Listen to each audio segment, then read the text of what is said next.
Well, good evening, everyone. Good evening. Who's here for the first time tonight? Okay, our speakers also. Well, welcome. I know that there are Colts fans in the room tonight, and they'll be our timekeepers. But I think we have a subject tonight, as I mentioned last Monday. All 4 sessions, they are either sessions that during the evaluation paperwork that you filled out last year, they were subjects that you wanted to hear about, or they're subjects that are relevant to what's going on in Marion County. How many gun-related shootings did we have since Friday? 5. 5? 10? I don't know for sure, but I know that we had several since Friday. And tonight's subject on gun violence and gun laws is very relevant. It's an unfortunate relevancy, but it is. We hope that the information that you receive tonight from our speakers is information that encourages you to go back into your communities or your organizations and increase involvement in those, increase involvement with your police departments, increase your involvement with, of course, our office, but kick it up a notch. Do what you can as far as your being involved in your crime watch in your community, which is, of course, keeping your eyes and your ears open to what's going on and reporting suspicious activity. That's how we're going to make our counties safer. I didn't say who I was. I'm Annie Kern. I'm the Community Outreach Coordinator with the Marion County Prosecutor's Office. And welcome Ms. Regina Marsh. But I'm going to turn it over to Tim Turner. Tim is the Deputy Prosecutor with our office, and he works out of our Southwest District. In the Community Prosecution Division, we have staff in all of the police districts. We have a Deputy Prosecutor and a Coordinator. And that also includes Beech Grove, Lawrence, and Speedway. We have staff there as well to work with the detectives there in the communities with the residents in those communities. So I'm going to turn it over to Tim, and Tim's going to introduce our speakers, and then we're going to get going. Good evening. Good evening. How is everyone? Great. There you go. Well, on behalf of your Marion County Prosecutor, Terry Cray, I want to welcome you once again to week 2 of the Community Justice Academy. A couple housekeeping matters before we get started. There were restrooms as you came in behind the registration, or near the registration desk. And in the event that we need to leave the room for any reason, there's an exit down the hall to the right and one to the left just behind where the registration table was, right behind us here. It's my great pleasure to introduce, we have 3 fantastic speakers for you tonight to talk about guns and gun violence and the laws and medical issues that surround those. Our first speaker tonight is Dr. Thomas Stuckey. Dr. Stuckey serves as an associate professor and director of criminal justice and public safety programs at IUPUI's School of Public and Environmental Affairs. He recently has completed some research examining some of the factors associated with incarceration for a cohort group of low-level offenders entering the Indiana Department of Correction, and he's published research on violent crime and the role politics play in the criminal justice policy, in this establishment of criminal justice policy. Shortly after, or directly after Dr. Stuckey, we will hear from Tom Lupke. Tom is a veteran prosecutor with the Marion County Prosecutor's Office. He's been with us for 10 years, 7 of which have involved the handling of firearms and narcotics cases. His previous positions with the office include narcotics liaison to IMPD's former North District and director of the Metro Drug Task Force. He also has extensive experience handling state wiretap prosecutions. He currently serves as the supervisor of our Marion County Prosecutor's Office Firearms Unit and is also cross-designated as a special U.S. Assistant Attorney to work on gun and violent crime cases. After that, we'll take a short break, and then we'll have the pleasure of hearing from Dr. Clark Simons, He's the Assistant Chief of General Surgery at Eskenazi Health. He's also an Associate Professor of Clinical Surgery at the IU School of Medicine, and that's a position he's held since 2000. Dr. Simons participates in our Educating Kids About Gun Violence program, which is a prosecutor's office initiative that works to stop gun violence among 10 to 18-year-olds. He's also active in the areas of medical education, mentoring, and international health. So without any further ado, Dr. Stuckey. Well, thank you. Excellent.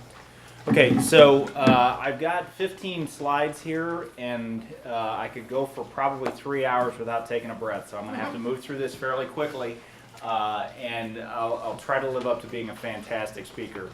What I focus on tonight is general statistics and what we know about gun violence, and this is largely because Indianapolis is very typical of cities around the country and around the world in terms of the way gun violence plays out. We like to think of each city as unique, and in many ways it is, but many of the things that we see here in Indianapolis are common themes that we see elsewhere.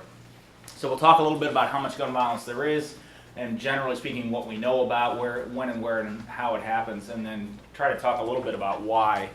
And it's important to understand, I think, two things at the outset. In every single case where we talk about gun violence and gun homicides, it's a tragedy for the victims and the families. So it's important to me that we don't lose sight of that in every single case. And I think sometimes we can get to where we're talking about statistics and those kinds of things, and it starts to seem sort of callous. But the reality is that every one of those victims is a tragedy. So we need to keep that in mind. And the second thing is that I'm not going to focus too much on mass violence. That's a very important topic, but it's pretty rare, and it's maybe got a little bit different things going on with it than what we would have in more typical shootings where we would have one or two victims involved. So there may be some similarities, but I'm going to sort of set that aside a little bit. It's not that it's not a critical issue, but one that I think that it's a little harder to deal with in this kind of a setting. So just some basic facts about gun violence. The U.S. leads the world in gun ownership rates. And we have, from a world standing, a relatively high gun homicide rate, but it's not the highest in the world. And actually, I'll show you a little bit of information on that here in a minute. Our crime levels are not much different than most developed countries. And by developed countries, we're talking about most European countries, Canada, some of those kinds that we typically put ourselves up against in terms of most things. But we have a much higher gun violence rate than most of the other developed countries, and I'll show you a little bit on that. Some basic facts about gun violence. Most victims had some acquaintance with their attacker. Between 2/3 and 3/4 of homicides are committed with a firearm, and large majorities of those are with handguns. Okay? And it's mostly men killing other men. And if a woman is to be the victim, it's typically going to be a partner or ex-partner in those situations. Again, each one of these statistics may have some exceptions, but these are just sort of generalizations that we can make based on the information. And overall, from a U.S. standpoint, actually the homicide rate went way up from the 60s to the early 90s and actually has gone substantially down from where it was. I think most people don't necessarily realize the level of firearm violence now is actually much lower than it was 10 or 20 years ago. Now, homicide rates here in Indianapolis have not necessarily tracked that exactly, but overall our violent crime rates and violence rates are down considerably from where they were in about 1993 was the high water mark. A firearm in any situation drastically increases the likelihood of death versus any other weapon. There's tons of research on this, and I think Dr. Simons is going to talk a little bit about this as well, but guns have a very high lethality effect. So if we take just a brief look at international, now these are firearm homicide rates, and so this is the number of firearm homicides for every 100,000 citizens. So although these countries all have very different numbers of citizens, this is standardized so that we can compare these numbers to each other. And I just chose a variety of countries, and you can see at the low end you have Australia, 0.13, Czech Republic 0.12, and by the way, I do have handouts for everybody after I'm finished, so don't feel like you need to write anything down. The UK only 0.04. If you look at the US, it's about 3.6, which puts us, I don't know why it keeps doing that, which puts us on the higher end, but certainly not in comparison to South Africa or Panama or Colombia, Mexico, certainly much higher. But generally speaking, those are not countries that we typically want to compare ourselves to along most indicators. So again, substantially higher than places like the UK or Canada. And then if we look at, now this is the overall murder counts and rates. This is not just firearms homicide, but if you look at the composition of homicides across cities, generally speaking, they're all relatively proportional in terms of the number of them that would be firearms homicides.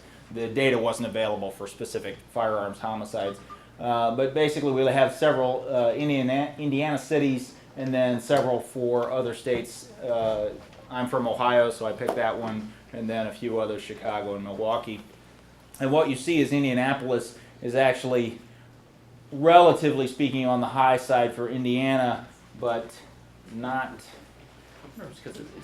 Is that a touch screen? Yes, it is. Oh, maybe that's my problem. I have to stay away from it a little bit. Anyway, okay, so what you see is that Indianapolis overall, the homicide rates, and this was for 2012, and I know that the rate in 2013 the number has been a bit higher. But generally speaking, what you see is that it's about average, maybe a little bit lower than average for overall. Now, again, that's not to say that it's not a problem. It's just to sort of put it in perspective, because I think it's important that we think about these things in context and think about them in perspective. So again, I'd like that to be 0, but unfortunately, it's not. So now that we talked just a little bit about some of the basic numbers. Yes, and so we can talk about Indianapolis. Now again, this is overall homicides, not just firearms homicides, but the relative proportion of these typically that are committed with firearms tends to be about the same. So if you were to look at the numbers here, 1998 was the highest with 143, 2006 had 140. And it was that year that, if you remember right, we had a commission that the mayor put together for looking at this issue, and I would commend you to that report if it's still around somewhere. There are a number of things that were in the report that was put together that looked at that I think could be useful as well. Generally speaking, so what you see here is that there are year-to-year fluctuations, and again, those numbers from, I'm sure, all of our perspectives are way too high. So I want to talk a little bit about when and how gun violence happens. And I'm not going to make a distinction between gun homicides and gun non-homicides, because largely the difference between those two is where the bullet hits or where the bullets hit, and what the relative availability of medical care is between a non-fatal gunshot wound and a fatal gunshot wound. So I want to talk a little bit about the circumstances. And some people describe these as kind of scripts. If you think about sort of a short story, very often what you see is that homicides tend to have one of a very short number of scripts that tend to repeat themselves over and over again. So if you see the stories in the newspaper, or if you see the stories on the news, they tend to have a very small number of fairly common elements that, again, tragically in any individual case, but have these sort of common themes to them. Drug sales and what goes around that in terms of sometimes you have turf wars, sometimes you have robberies of people's stashes, those kinds of things. So a great deal of firearms violence around that. Gang activity, general crime activity, robbery and burglary. If I plan to rob somebody as a criminal, it would make sense to put myself in a position where I can overpower that individual. And of course, if I'm worried they may have a gun, then it makes sense that I would have a gun. Same thing with a burglary. If I'm going to break into somebody's house, then and I want to make sure that I get away with their stuff, then I would take a firearm. One of the things that I think is probably not as commonly known is, generally speaking, just the degree to which fights that go bad or fights that have a certain element to them where a firearm is present suddenly become a homicide. It is not at all uncommon for that to be and in fact we'll see this, that arguments that go too far or retaliations, those kinds of things, have a tendency when a firearm is present to become deadly. Yes? Is this list chronological? Yeah, and thank you for pointing that out. This is in no way, this is just a set of these scripts. So there's no particular frequency to the list as it sits. I didn't get into that to any specific extent, but certainly that we could talk about some of the numbers. And actually, I've got a stat here on the next sheet. You'll see a little bit in terms of frequency. But thank you for pointing that out. Very often, you'll see retaliation cases. Neighbors sometimes get into these kinds of things, or an argument this week turns into a gunfight next week. You'll see those kinds of things. Again, drugs and alcohol being in the situation plus a gun is a very bad combination, and oftentimes what otherwise would be citizens who could settle their differences less violently because of drugs and alcohol becomes very problematic. Love triangles are just generally speaking love relationships, and then violence, domestic violence, unfortunately can become tragic in some circumstances. And again, I realize I'm moving very quickly here, but I want to make sure we have an opportunity to get through all of these. So if you look at, this comes from the Uniform Crime Reports, which is when you hear numbers in the news, typically you're hearing from the FBI's Uniform Crime Reporting Program, and those are the crimes known to the police. So if they say the crime rate is going up or down, typically that's the numbers you're hearing, and these come from their website. Now, out of the total, and again, this is the overall total for homicide, this is not just firearms, but generally speaking, you would expect that the firearms proportion of these would be pretty much the same. So about 12,700, almost 12,800 homicides in 2012. Of those, about 36% of them, we don't really know what the circumstances were. We just have somebody finds a dead body, and there's no understanding as to why it happened. But of the total, about 15%, but a pretty good chunk of that remaining is crimes, robberies, narcotics, kinds of things. So a fairly large chunk, about 15%.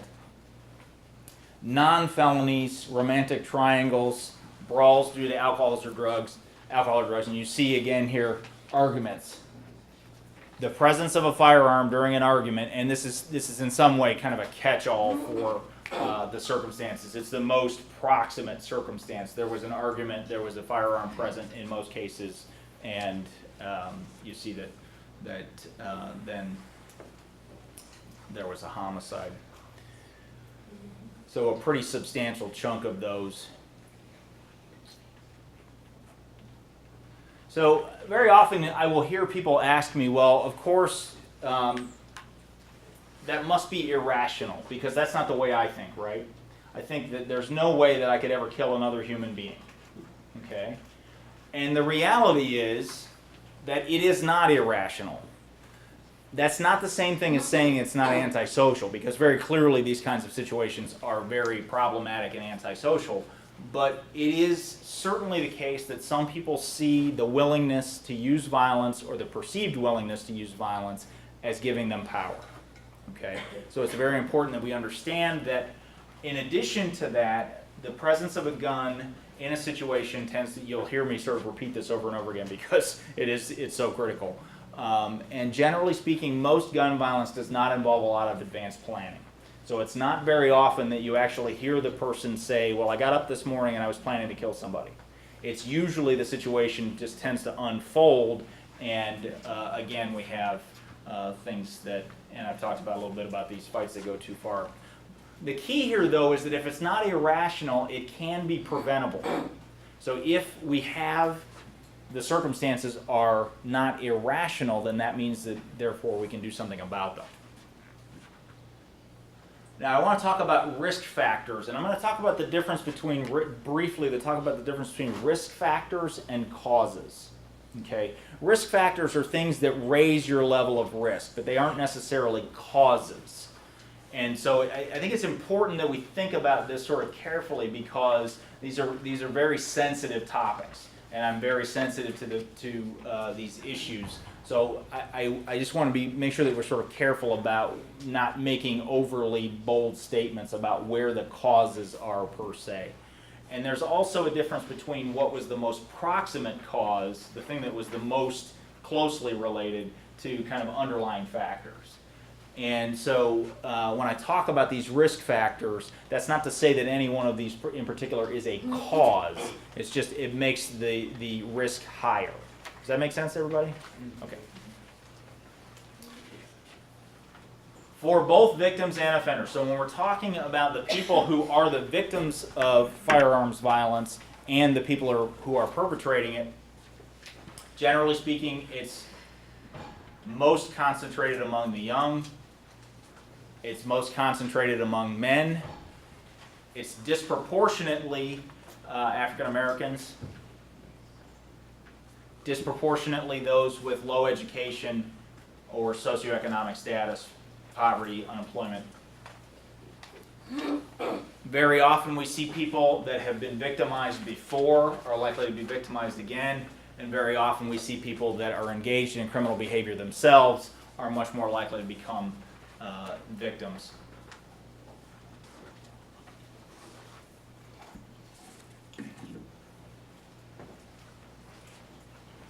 So again, just talking sort of at this broad level, where we sort of move to, well, why does this happen?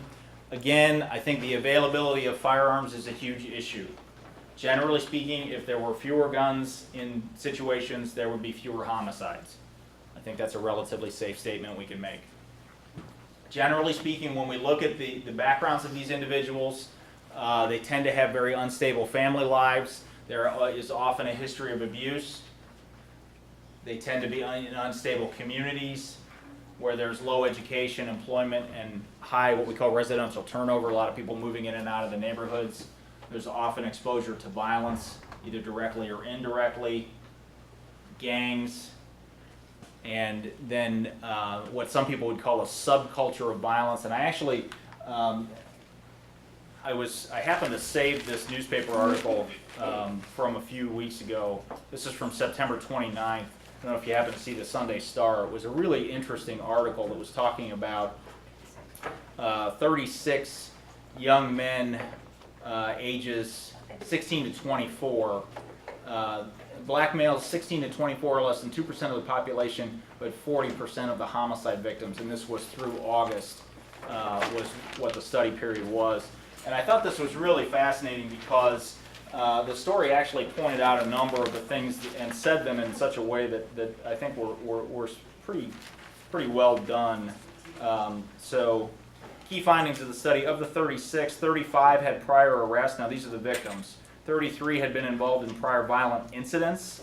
31 had been involved in incidents in which police reported a gun was present or used. And a number of these young victims were also involved in the juvenile justice system, but many of them were also in the foster care system or child protective services. And so it says, an Indianapolis Star examination of hundreds of pages of police reports and other public records uncovered common themes in the lives of the growing number of victims, a history of troubled past at home, school, and in their neighborhoods that intersects with a street culture where carrying a gun and using it to settle a dispute or earn respect can be seen as the measure of a man. And so there are a number of other quotes that are really sort of interesting in that article. And if people want to get a copy of that, I can figure out a way to get that. Generally, Ask a question. Yes. Are there any of the things that are roots of gun violence that are not correlated with social economic status? Well, that's where we have to be really careful because there are a large number of these things that it's important not to take that relationship too far. Because in any given community, there are many folks that are not involved in violence. So we just have to be really careful about how we think about that. One of the issues here is that very often we have people that have, stay away from it, okay, that have poor conflict resolution or anger management skills. Last week we had the running gun battle from 25th and Keystone down to West Street in Ohio. I don't know the details of that particular situation, but and it was in the middle of the afternoon, if I remember right? It was during the day, wasn't it? Absolutely insane if you think about it, but not irrational from the perspective of those two individuals that had guns in their situation. Very often we see the availability of firearms combined with alcohol and drugs. Now, one thing I do want to say about mental health, we often hear that there's this connection between mental health and violence. And that's another one that it's really important not to overstate that connection because there are many, many, many people in the U.S. that have mental health issues that are not violent. In fact, far more of them are not violent or they would be more likely to hurt themselves than they would be to hurt anybody else. So you'll often hear people will talk about mental health and how we need to do something about that, and I think we do. The difficulty is that our ability to predict who has a certain set of characteristics that would then go on to become violent is no better than a coin flip. I just recently saw a study where they were less than 50% able to tell of the individuals that had certain sets of characteristics who would go on to become violent. And these are experts in the area. So one of the problems that we have with respect to that is that we have a large number of people that have these sort of underlying, potentially problematic factors or things that we're concerned about, but knowing which of that small number of people would go on to commit violence is very difficult. So I wish we had better risk assessment instruments, but for that particular issue, we have very little ability to tell. Okay. I'm doing okay. What do I have, about 8 minutes? 10. Okay, excellent. So where do we go from here? Generally speaking, one of the concerns, and again, we got to keep these scripts in mind because they're not always exactly the same thing going on. So there's a series of these scripts that we have to think about. But if people carry a gun for protection or to overpower someone, then it becomes available and it can become an arms race. So I have to carry a gun because I think other people are going to be carrying a gun. And generally speaking, it boils down to our willingness to use a gun to resolve a dispute or the presence of a weapon during disputes. The most proximate concern that we have to deal with is that issue. This is a multifaceted problem, meaning that it's not just one problem that if we were to fix that particular problem, it would go away. There are a number of these scripts that have different underlying features to them. So for instance, the fights where alcohol and guns go together, that's a very different kind of a scenario than where we have people carrying guns either for respect or for self-protection, or when we have turf wars over drugs, all of those kinds of things. But the metaphor that I like to think of with respect to this is traffic safety. So it's not one thing that gives us traffic safety. It's not just seat belts, it's not just speed limits, it's not just the way the lights are set up or the guardrails. It's all of those things together. So we need both short and long-term solutions. And I'm gonna switch to just a few of these short and long-term solutions. This is by no means comprehensive, and this is by no means intended to be a full discussion of any of these issues. So I'm just going to hit some of these quickly. So again, we need to address our gun violence scripts. So each one of those has a different sort of causal factor to it. So we need to think about that. Reducing the availability of firearms to minors and felons would be a fantastic place to start. Now, I'm not going to get into the whole Second Amendment thing or gun control more generally, but